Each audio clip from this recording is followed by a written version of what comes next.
কুবাইয়া জখম করে। আমি আমার এই চাকরি জীবনে কখনো এত নৃশংসভাবে একটা লোককে কুবাইয়া হত্যা করতে পারে এটা আমি দেখিনি বা আমার জানাও না। খালিশপুর থানাতে একটা নৃশংস হত্যাকাণ্ড সংঘটিত হয়। এটা ছিল পারিবারিক দ্বন্দ্বের কারণে তাকে কুবাইয়া জখম করে। এই ঘটনার সাথে সংশ্লিষ্ট যারা ছিল তাদেরকে আমরা গ্রেপ্তার করার জন্য স্পেশাল টিম গঠন করে দিই। এই ঘটনার যে মূল পরিকল্পনাকারী ছিল নাজমা বেগম, তাকে আমরা প্রথম দিনই গ্রেপ্তার করে আদালতে সোপর্দ এবং যথারীতিভাবে আমরা গতকাল রাত্রে আমাদের পার্শ্ববর্তী বিভিন্ন থানা এবং গ্রাম থেকে আমরা 3 জন আসামিকে গ্রেপ্তার করি। এই 3 জনের মধ্যে আছে নাজমা বেগমের স্বামী কালাম, সুজন, কালাম সাহেবের ছেলে এবং সাগর।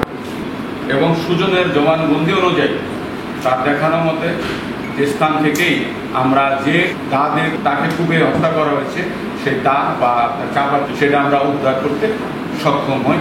এই ঘটনার সাথে আরও কিছু লোক জড়িত আছে, তারা আমাদের নেটওয়ার্কের মধ্যে অলরেডি চলে আসছে। আমরা তাদেরকে হয়তো যে কোনো সময়ে গ্রেপ্তার করতে সক্ষম হব।